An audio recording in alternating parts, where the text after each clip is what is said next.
बाबा साहब अमर रहे, बाबा साहब अमर रहे। बहुजन समाज पार्टी जिंदाबाद जिंदाबाद। बहन कुमारी माता जी जिंदाबाद जिंदाबाद। बहन कुमारी माता जी जिंदाबाद जिंदाबाद। बहन कुमारी माता जी जिंदाबाद। बहन कुमारी माता जी जिंदाबाद।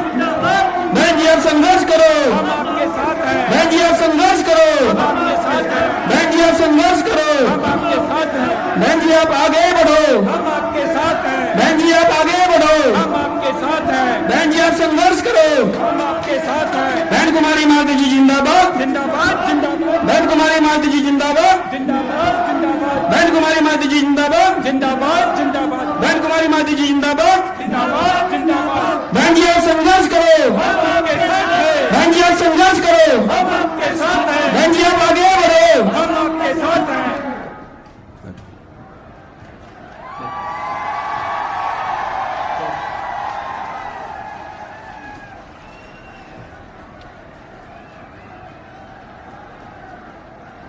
सम्मानित साथियों,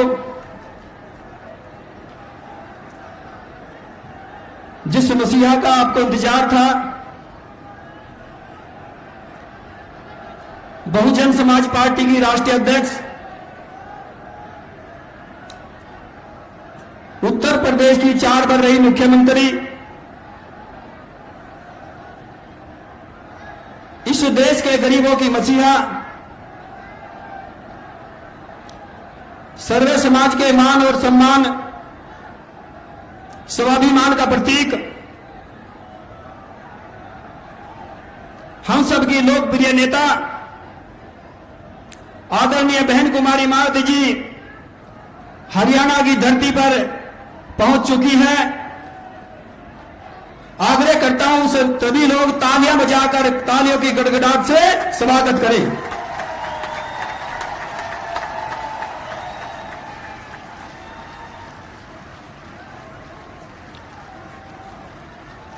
अब मैं हरियाणा प्रदेश के प्रदेश अध्यक्ष भाई राजवीर सिंह सोरगी जी से आग्रह करूंगा कि आदरणीय बहन कुमारी माता जी को सोने का मुकुट भेंट करके सम्मानित करने का काम करें। सम्मानित साथियों,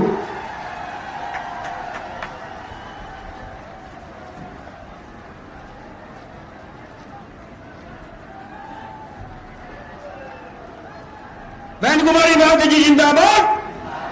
बहन कुमारी माता जी जिंदाबाद, जिंदाबाद बहन कुमारी माता जी जिंदाबाद, जिंदाबाद जिंदाबाद। अब मैं बहुजन समाज पार्टी की राष्ट्रीय अध्यक्ष, उत्तर प्रदेश की 4 बार रही मुख्यमंत्री, इस देश के गरीबों की मसीहा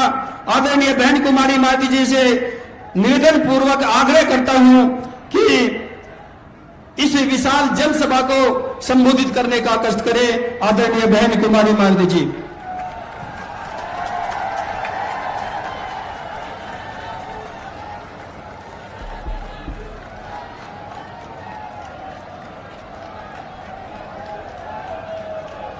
बीएसपी की इस चुनावी जनसभा में इकट्ठा हुए पार्टी के सभी छोटे बड़े पदाधिकारी एवं कार्यकर्तागण, आज आप लोग देश में व यहाँ आपके हरियाणा प्रदेश में भी लोकसभा के लिए हो रहे आम चुनाव में अपनी पार्टी के उम्मीदवारों के समर्थन में मुझे सुनने के लिए यहाँ इकट्ठा हुए हैं, तो उसके लिए मैं आप सभी लोगों का हार्दिक दिल से आभार प्रकट करती हूँ। वैसे आप लोगों को ये मालूम है कि हमारी पार्टी कांग्रेस, बीजेपी व अन्य किसी भी विरोधी पार्टी के साथ मिलकर नहीं, बल्कि अकेले ही खासकर यहाँ अपने गरीबों, मजदूरों, दलितों, आदिवासियों, पिछड़े वर्गों, मुस्लिम व अन्य अकलियतों के बलबूते पर ही ये चुनाव लड़ रही है। जो इनमें से पार्टी से जुड़े ये लोग अपनी पार्टी के उम्मीदवारों को जिताने में पूरे जी जान से लगे हैं। हालांकि आज आपके यहाँ इकट्ठा हुई भीड़, वह भीड़ के जोश को भी देखकर अब मुझे भी ये काफी हद तक भरोसा हो गया है कि इस बार आप लोग इस चुनाव में यहाँ अपने प्रदेश से अपनी पार्टी का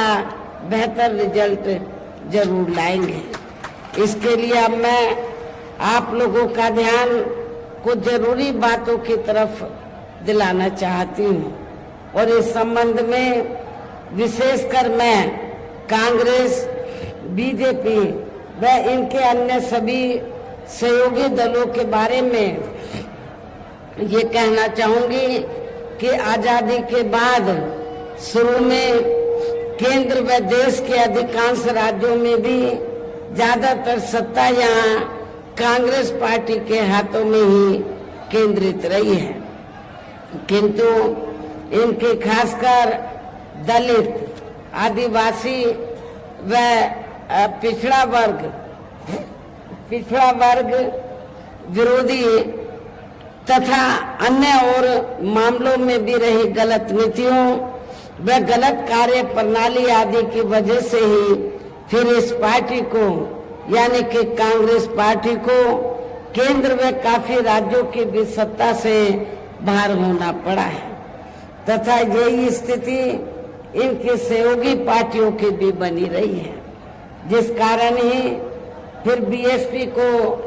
बनाने की भी जरूरत पड़ी। और अब पिछले काफी वर्षों से भारतीय जनता पार्टी व इनके सहयोगी दल केंद्र व अधिकांश राज्यों की भी सत्ता में काबिज हो गए हैं। साथ ही इनकी भी ज्यादातर जातिवादी, पूंजीवादी, संकीर्ण, सांप्रदायिक व द्वेषपूर्ण नीतियों एवं कार्य प्रणाली आदि से तथा इनकी कथनी व करनी में भी काफी अंतर होने की वजह से ऐसा लगता है कि इस बार ये पार्टी भी केंद्र की सत्ता में आसानी से वापस आने वाली नहीं है, यानी कि भारतीय जनता पार्टी भी इस बार केंद्र की सत्ता में आसानी से वापस आने वाली नहीं है, बशर्ते यदि ये चुनाव इस बार फ्री एंड फेयर होता है तथा आम चर्चा के मुताबिक वोटिंग मशीनों में भी कोई गड़बड़ी आदि नहीं की जाती है। और वैसे भी इस बार चुनाव में इनकी कोई भी पुरानी व नहीं चल रही नाटकबाजी, जुमलेबाजी व गारंटी आदि काम में आने वाली नहीं है, क्योंकि अब देश की जनता काफी हद तक इस बात को समझ चुकी है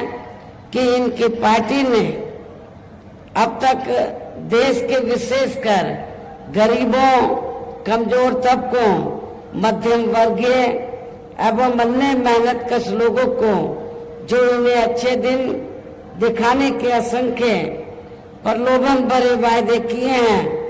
तथा अनेकों हवाई व कागजी गारंटी भी दी है, तो उनका जमीनी हकीकत में अभी तक भी इन्होंने लगभग 1/4 हिस्सा भी कार्य पूरा नहीं किया है, बल्कि इसके स्थान पर इनका ज्यादातर समय व ताकत भी जहाँ इनके अपने चहेते रहे बड़े बड़े पूंजीपतियों एवं धन्ना सेठों को ही ज्यादा से ज्यादा मालामाल व धनवान आदि बनाने में तथा उन्हें हर स्तर पर छूट देने व बचाने में ही लगी रही है, जिनके अधिकांश आर्थिक सहयोग से ही ये पार्टी व अन्य पार्टियां भी अपना संगठन चलाती हैं तथा चुनाव आदि भी लड़ाती हैं, जिसका काफी कुछ खुलासा बॉन्ड की आई रिपोर्ट से भी हो जाता है। इस संदर्भ में यहाँ मैं ये कहना चाहूंगी, अभी कुछ दिन पहले तो माननीय सुप्रीम कोर्ट ने बॉन्ड के संबंध में जो रिपोर्ट दी है और जो पेपरों में खबर छपी है, तो आप लोगों को ये मालूम है कि बीएसपी को छोड़कर कांग्रेस, बीजेपी व अधिकांश अन्य विरोधी पार्टियों ने इस देश के बड़े बड़े पूंजीपतियों व धन्ना सेठों से बॉन्ड के जरिए काफी मोटी रकम ली है, जिससे ये अपना संगठन चलाते हैं, चुनाव आदि भी लड़ाते हैं। लेकिन बहुजन समाज पार्टी एक ऐसी पार्टी है जिसने 1 रुपया भी किसी बड़े पूंजीपति व धन्ना सेठ आदि से नहीं लिया। इसलिए हमारी पार्टी जब भी चुनाव होता है, संगठन को चलाने के साथ साथ जब भी छोटा बड़ा चुनाव होता है, तो हमारी पार्टी ना तो संगठन को चलाने के लिए, न चुनाव आदि लड़ाने के लिए किसी भी बड़े पूंजीपति से, धन्ना सेठ से पैसा नहीं लेती है। ये भी आप लोगों को मालूम है। लेकिन हमारी पार्टी अपने कार्यकर्ताओं के जरिए, मेंबरशिप के द्वारा या फिर मेरे जन्मदिन के मौके पर पार्टी के लोगों से थोड़ा थोड़ा धन इकट्ठा करके पार्टी के संगठन को चलाती है व चुनाव आदि भी लड़ाती है। ये भी आप लोगों को मालूम है। इसके साथ ही अब ऐसा लगता है कि कांग्रेस पार्टी की तरह ही बीजेपी ने भी केंद्र के तमाम सरकारी जांच एजेंसियों का ज्यादातर राजनीतिकरण ही कर दिया है। इसके अलावा देश के किसान वर्ग भी वर्तमान बीजेपी की सरकार में शुरू से ही अपनी विभिन्न समस्याओं को लेकर काफी ज्यादा दुखी व परेशान रहे हैं और अभी भी हैं। जबकि यूपी में 4 बार हमारी पार्टी की रही सरकार ने इनके हितों का भी, किसानों के हितों का भी हर स्तर पर विशेष ध्यान रखा है। हमने अपनी चारों हुकूमतों में किसानों को खेती करने के लिए समय से सस्ते साधन उपलब्ध कराए और उनकी फसल का भी उचित दाम हमारी पार्टी की सरकार ने उत्तर प्रदेश में दिया है। इतना ही नहीं, बल्कि केंद्र में पूर्व की रही कांग्रेस सरकार की तरह ही वर्तमान भाजपा सरकार में भी इनकी जातिवादी, हीन, सांप्रदायिक एवं पूंजीवादी सोच व नीतियों के चलते ही पूरे देश में सर्व समाज में से खासकर गरीबों, दलितों, आदिवासियों, पिछड़े वर्गों, मुस्लिम एवं अन्य धार्मिक अल्पसंख्यक समाज के लोगों का भी पूर्ण रूप से विकास व उत्थान आदि नहीं हो सका है। और इस संदर्भ में वैसे आप लोगों को ये मालूम है कि पूरे देश में यहाँ दलितों, आदिवासियों एवं अन्य पिछड़े वर्गों का सरकारी नौकरियों में वर्षों से अधूरा पड़ा आरक्षण का कोटा भी अभी तक पूरा नहीं भरा गया है। विशेषकर एससी व एसटी वर्गों के सरकारी कर्मचारियों का पदोन्नति में आरक्षण तो अब काफी हद तक प्रभावहीन ही बना दिया गया है। साथ ही केंद्र व राज्यों में भी विरोधी पार्टियों की रही सरकारों में इन सभी वर्गों को प्राइवेट सेक्टर में आरक्षण दिए जाने की व्यवस्था किए बिना ही इनकी सरकारों के ज्यादातर सरकारी कार्य अब प्राइवेट सेक्टर के जरिए ही इनके बड़े बड़े पूंजीपतियों व धन्ना सेठों आदि को ही दिए जाने के कारण अब इनको पूरे देश में आरक्षण का बहुत कम ही लाभ मिल पा रहा है। इसी प्रकार इनका अन्य और मामलों में भी शोषण व उत्पीड़न आदि होना अभी तक भी बंद नहीं हुआ है। इनके साथ साथ मुस्लिम व अन्य धार्मिक अल्पसंख्यक समाज के लोगों की भी हालत हर स्तर पर काफी ज्यादा खराब व दयनीय ही बनी हुई है, जिसका काफी कुछ खुलासा सच्चर कमेटी की रिपोर्ट में भी किया गया है। इतना ही नहीं बल्कि पिछले कुछ वर्षों से केंद्र व अधिकांश राज्यों में भी बीजेपी व आरएसएस के सरकारों के चलते हुए अब इनका विकास व एवं उत्थान आदि होना भी काफी हद तक बंद सा ही हो गया है। आए दिन इन पर खासकर धर्म की आड़ में हो रही जुल्म जाति भी यह काफी ज्यादा चरम सीमा पर पहुंच चुकी है। इनके साथ साथ अपर कास्ट समाज में से विशेषकर गरीब लोगों की भी हालत हमें कोई खास अच्छी नजर नहीं आती है। इनकी गलत कृषि नीतियों के कारण किसान वर्ग भी आए दिन आंदोलित ही रहता है। साथ ही इनकी गलत आर्थिक नीतियों की वजह से देश की अर्थव्यवस्था पर भी इसका काफी बुरा प्रभाव पड़ा है, जिससे यहाँ विशेषकर छोटे एवं मध्यम वर्गीय व्यापारी वर्ग भी काफी ज्यादा दुखी व परेशान हैं। और अब केंद्र में पूर्व की रही सरकारों की तरह ही वर्तमान भाजपा सरकार में भी यहाँ पूरे देश में गरीबी, बेरोजगारी एवं महंगाई आदि भी लगातार काफी ज्यादा बढ़ रही है। देश में हर स्तर पर फैला भ्रष्टाचार भी कम नहीं हुआ है। ऐसे में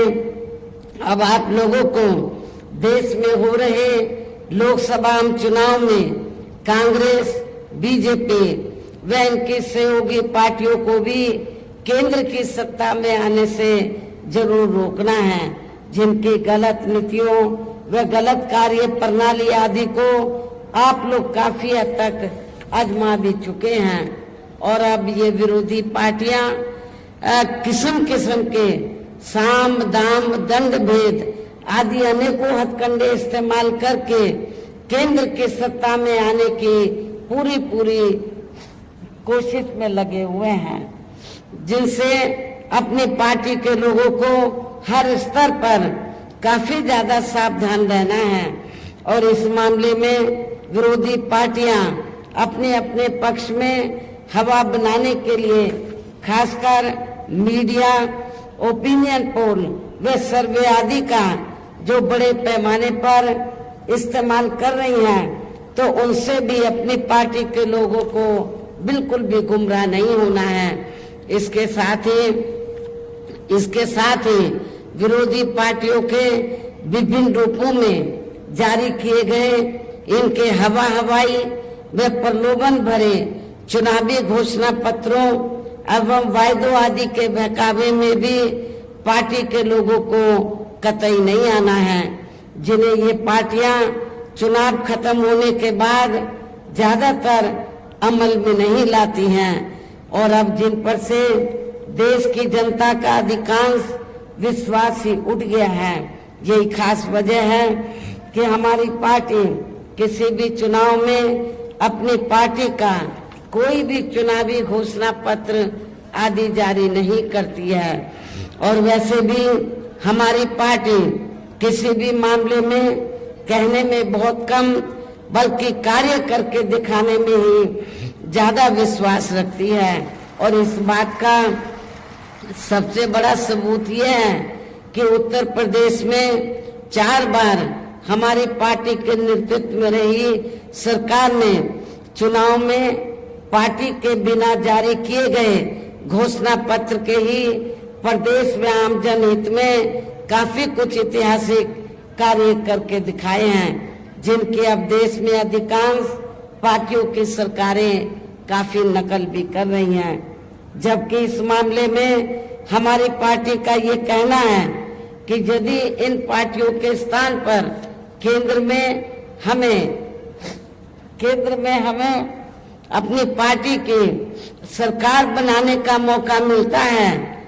तब फिर हमारी पार्टी की बनी सरकार केंद्र में, जहां अब तक की रही सभी विरोधी पार्टियों की सरकारों की तरह केवल हवाई व कागजी कार्य आदि नहीं करेगी, बल्कि उत्तर प्रदेश की तरह ही जमीनी हकीकत में ठोस कार्य करके भी दिखाएगी।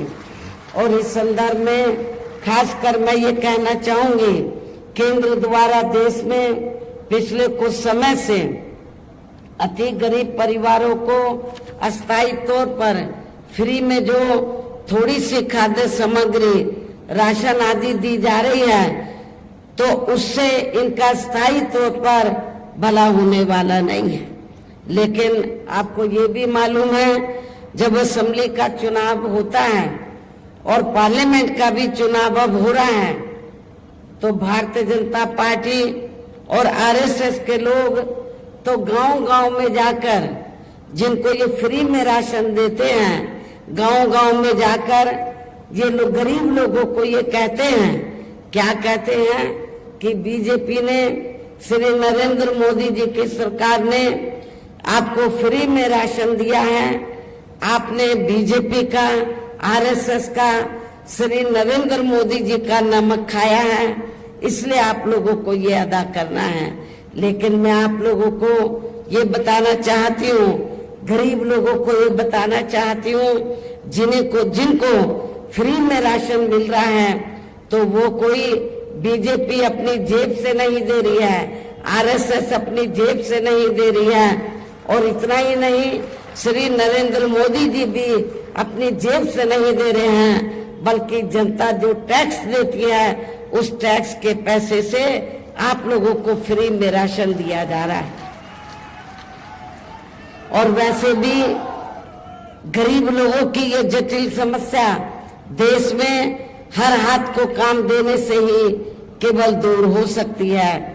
जिसकी तरफ हमारी पार्टी की बनी सरकार विशेष ध्यान देगी। साथ ही देश में पिछले काफी वर्षों से आए दिन बढ़ रही गरीबी, बेरोजगारी व महंगाई आदि से भी जनता बहुत ज्यादा दुखी है, जिसे भी आर्थिक नीतियों में तब्दीली करके जरूर दूर किया जाएगा। धर्म की भी आड़ में पिछले कुछ वर्षों से खासकर मुस्लिम समाज के लोगों की द्वेष की भावना से जो इनका काफी ज्यादा शोषण व उत्पीड़न आदि किया जा रहा है, तो इसे भी जरूर रोका जाएगा। कहने का तात्पर्य ये है कि देश में इस समय हो रहे लोकसभा चुनाव में विरोधी पार्टियों के जारी किए गए उनके हवाई व प्रलोभन भरे चुनावी घोषणा पत्रों आदि के बहकावे में अब यहाँ खासकर देश के अति गरीबों, मजदूरों, बेरोजगारों एवं अन्य जरूरतमंद लोगों को बिल्कुल भी नहीं आना है। और अब इन्हें ऐसी सभी विरोधी पार्टियों को केंद्र की सत्ता में आने से जरूर रोकना है,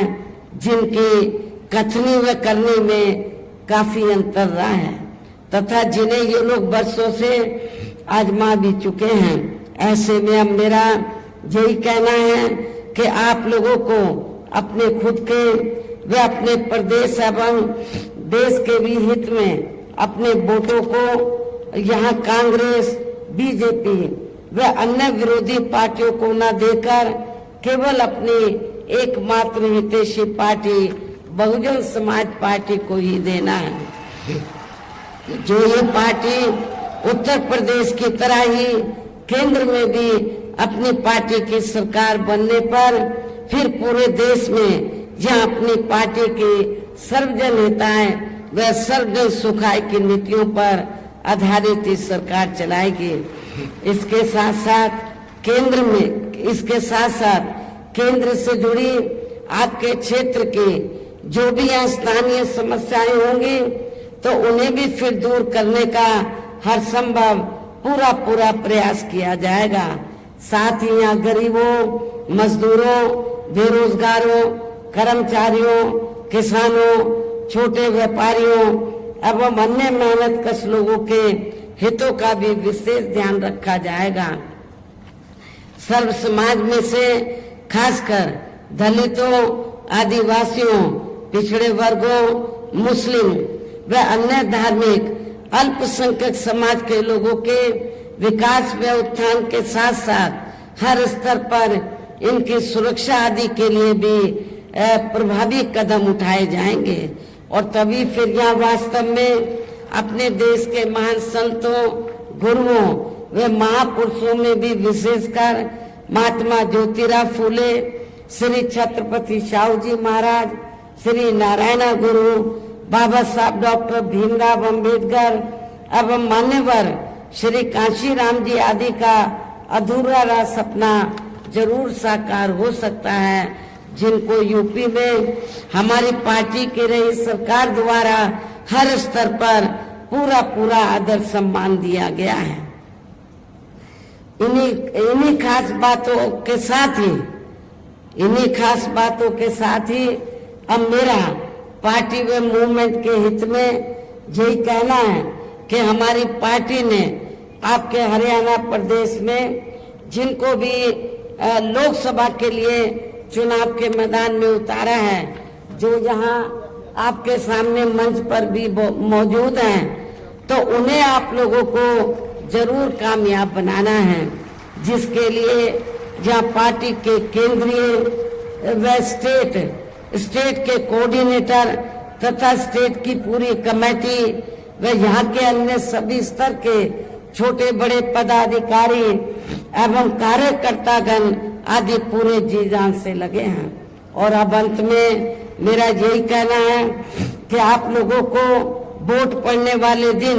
यह अपनी पार्टी के सभी उम्मीदवारों को पार्टी का जो चुनाव चिन्ह हाथी है, अपनी पार्टी का जो चुनाव चिन्ह हाथी है, तो हाथी चुनाव चिन्ह के